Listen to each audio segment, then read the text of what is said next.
Hey, good morning, sweet peas. Good morning, good morning, good morning. How are you doing today? Hold on. I'm in San Diego, California, and my name is Leslie Williams. And the reason why I'm making this particular video is to brief my fellow Californians and fellow San Diegoans, fellow La Jollans and fellow Americans, and actually even citizens worldwide. And the reason why I'm saying citizens worldwide is because every person matters. And because I'm going to be talking about a specific type of crime that is happening actually even worldwide, and you better believe Interpol knows about it, then this video obviously does matter to individuals in other countries as well, because the type of criminality that I'm going to be describing in this video, since it is happening to individuals in other countries, they are just as important as any American citizen is. That's right. Excuse me. I'm trying to prop up this camera so I can have it appear a little bit more closer to me. Excuse me. Just woke up. And I had a Pop-Tart and it's not digesting very well. Anyways, good morning. I'm in San Diego, California, and I realize I already said that, but I'm so used to making so many videos, and when I open up my videos, I say that every time. Now, you might think to yourself, this woman seems like she's in a little bit of a good mood. And to be totally honest with you, I am. And I'm going to tell you the reason why I'm in a good mood this morning. I wake up every morning. Well, let me just backtrack for 2 seconds. I am what is called a targeted individual. Targeted individuals are all over the internet in reference to being targets of what is known as either organized stalking, gang stalking, cause stalking, revenge stalking, you name it. And it's basically just different names for the same exact crime. Okay? And targeted individuals like me, we've been covered on national radio shows, we've been covered on local news broadcasts, we've been covered on even national TV shows. And we are grateful that we are starting to get some attention concerning the criminalities that are happening to us, even though at times some of this coverage is a little bit marginalized. But we are still grateful for the coverage that we are getting. Now, as a result of being a target of these crimes, for openly now, for 12 years, I have no doubt in my mind whatsoever that this criminality has been happening towards me and concerning me in my life a lot longer than 12 years.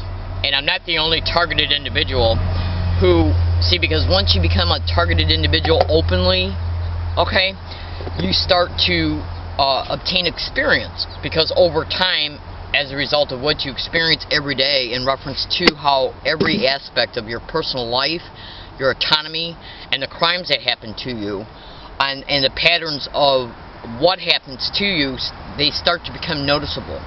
Then they start to become predictable, okay? And then as a result of the experiences, which are many, you targeted individuals, most of them will start noticing that there's a great likelihood that the crime was happening before the open targeting started. That's right. So I have no doubt in my mind, well, I'll just put it to you this way.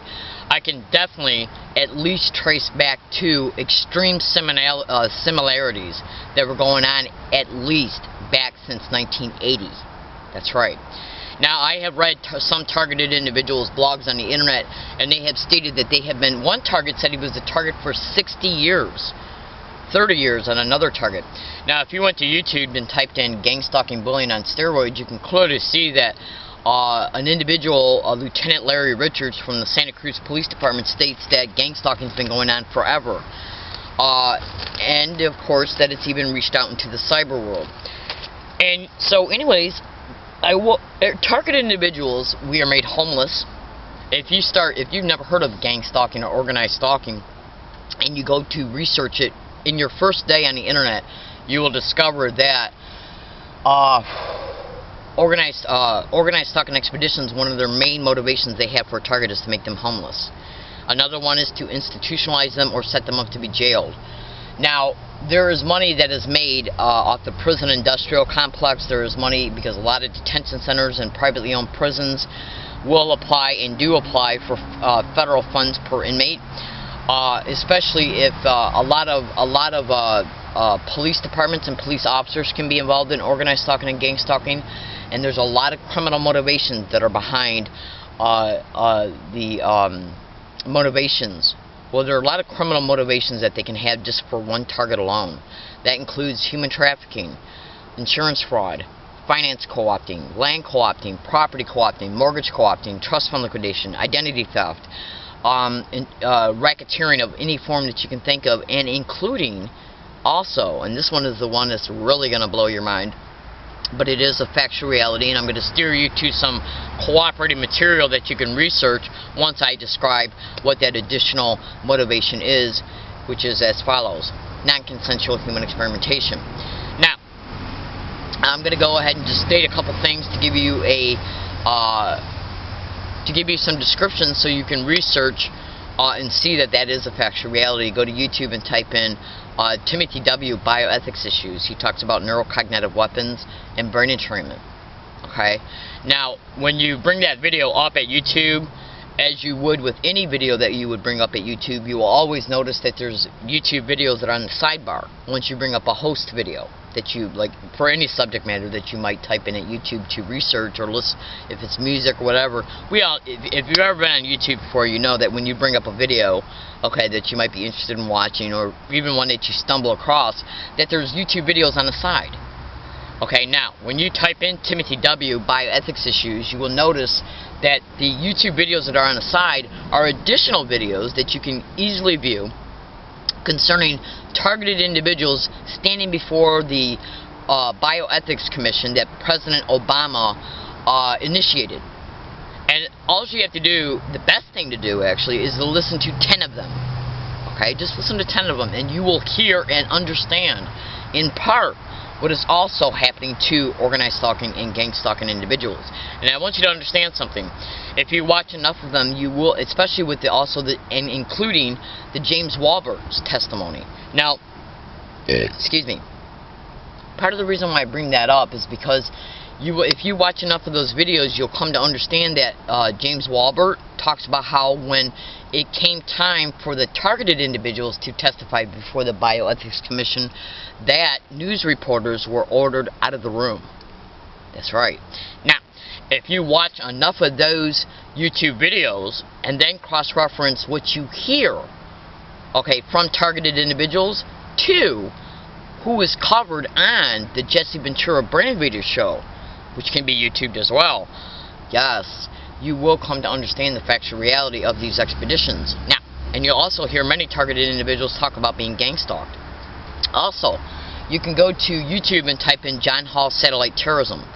Those are excellent YouTube videos for you to pay very close attention to.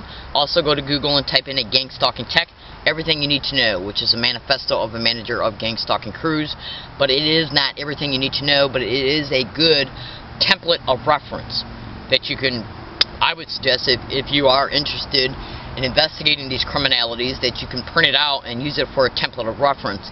And then over time you'll be able to fill in the gaps in reference to what is not in the manifesto that actually should be, and so on and so forth.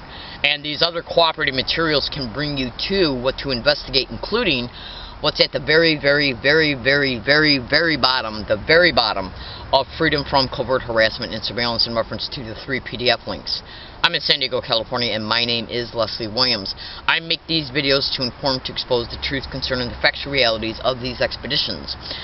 Timothy W. talks about neurocognitive weapons and brain entrainment. Now, these neurocognitive weapons and brain entrainment can be used for neural enslavement, which include neural enslavement for sexual servitude rings, prostitution rings. And they can be used against children, teenagers, young adults, middle-aged people, and even senior citizens that may be targeted as well. And brain entrainment can be used for any type of motivation that they want to neurally entrain a person for. Gambling, drug addiction, alcoholism, insurance fraud even. They can dupe a targeted individual to go into the hospital after homelessness is created, dupe them and tell them that they can get services if they just go into the hospital, say that they're suicidal, because what they'll do is after they create the homelessness of a target, they'll dupe a target into believing that they can go into the hospital to get services that might help them out of the homelessness. But the catch is, in order to get these services, they got to say they're suicidal. And since the target is put under such duress and possibly could even be neurally manipulated while this is happening, and even influenced to agree, which can be observed by looking at the second PDF link at the bottom of Freedom from Covert Harassment and Surveillance, where it talks about directing neural influence or directing psychological direction. Hold on. John Hall talks about how morphing a targeted individual's voice and then using the microwave hearing effect in order to direct neural influence for psychological direction. The targeted individual could be actually even neurally manipulated to agree or to supposedly deliberate consciously that they could go into the hospital and they'd be able to get all these services, and then once the targeted individual gets up and goes and does it, a neural pathway is formed. It becomes entrained. They can identify and mark that neural pathway using remote neural monitoring and then stimulate it back into current consciousness in real time on a time constant rate in order to keep motivating that target to keep going back to the hospital after they're released for insurance fraud. That's right. It's brain entrainment, neural enslavement for money, racketeering, where they deliberately and intentionally, with complete malice aforethought and criminal intent, basically create neural enslavement for money. Torture as well. Now, you can also go to Google and type in John Hall, January 2013, Coast to Coast. At least you will stumble across anywhere between a 4 to 8 minute video concerning how he's talking about the silent sound spectrum and how they're using it to aid and abet in harvesting the targeted individual's emotional clusters and EEG tracings. That's right, emotional clusters and EEG tracings as a result of radio waves, sound waves, and even light waves are being piggybacked on and modulated and layered upon in order to be able to interface with the magnetic field of a targeted individual's brain. That's right, that's in part one of the reasons why targeted individuals are being harassed. As a result of the harassment, they experience emotional responses. Excuse me, emotional clusters. That's right. And the EEG tracings that are developed, formed, created, well, what they are is they're created and reinforced, because usually when a targeted individual is harassed, they're harassed usually in the same way every single day. And that's done to create the neural and mental response, and then the emotional response, and then to reinforce it. So the neural pathway can become potentiated and identified and marked using remote neural monitoring. You would not believe what I know. Targeted individuals are literally tortured in real time. Every day through one means or another. Now, I'm a good woman. I'm not crazy in any way, shape, or form. I'm not psychotic. I'm not crazy. I'm not mentally ill. I'm not a threat to myself or others. And I'm not a social deviant in any way, shape, or form, and I'm not involved in any illegal activity whatsoever. But these are the types of labels that they attempt to put on targets for the insurance fraud, for the finance co-opting, for the property co-opting, for the non-consensual human experimentation, to discredit the target's truth that they're telling by discrediting the actual truth teller. That's right. Targeted individuals have every single aspect of their entire lives destroyed. We are made homeless. Social relationships are infiltrated, and then we are kept from normal, healthy social relationships as a result of being stalked and observed. And when